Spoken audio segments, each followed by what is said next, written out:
আমার বাড়ি, এটা আমার গাড়ি, এ জায়গা সম্পত্তি সব আমার।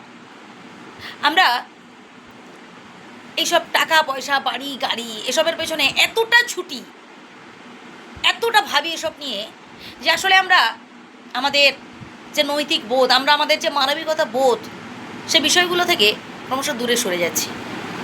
আমি অনেক মানুষকে দেখেছি, যখন তার সামনে কেউ হাত পেতে দাঁড়ায়, ভিক্ষে চাইতে আসে, মানে তার দিকে এমনভাবে তাকিয়ে থাকে যেন মনে হয় ভিক্ষে চাইতে এসে মানুষটা না ভুল করে ফেলেছে।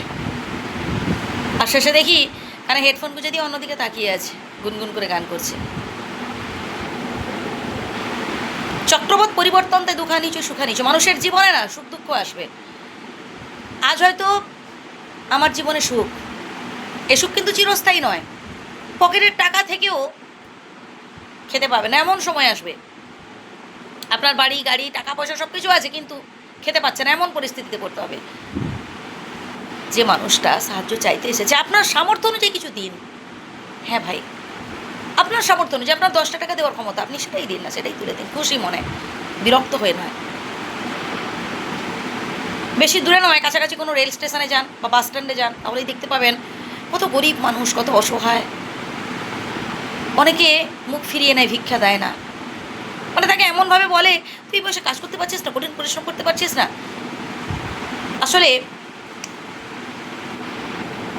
সে কোন পরিস্থিতিতে পড়েছে, সে কোন পরিস্থিতি আছে, তার বর্তমান অবস্থাটা কেমন, সেটা বোঝার দরকার আছে বন্ধুরা। কখনো কাউকে না খালি হাতে ফেরাতে নেই।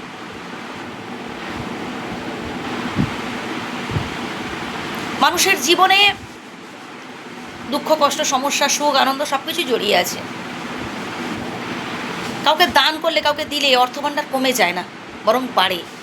আমি যদি কাউকে 10টা টাকা দিই, আমার ভাণ্ডার থেকে, মানে আমার অর্থ ভাণ্ডার থেকে সে 10টা টাকা কমে যাবে না, বরং দেখবেন বিধাতা ভগবান না কোন দিক থেকে যে আমাকে দিয়ে দেবেন সেটা আমি বুঝতেই পারবো না, ঠিক পরিপূর্ণ হয়ে যাবে। মানুষ তো মানুষেরই জন্য। যদি টাকা পয়সা রোজগার করে, চাকরি বাকরি করে, মানুষের মানে 2 টাকা রোজগার করে যদি মানুষকে সাহায্য করতে না পারলাম, তাহলে সে পড়াশুনো করে, সে রোজগার করে আর কী লাভ হলো, যদি মানুষের বিপদে পাশে থাকতে না পারলাম।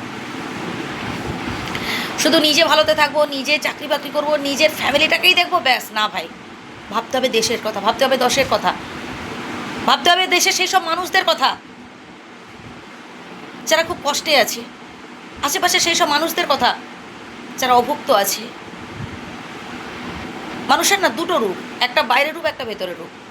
আমরা মানুষের মুখের মিষ্টি মিষ্টি কথা শুনে মোহিত হয়ে যাই, বিশ্বাস করে ফেলি।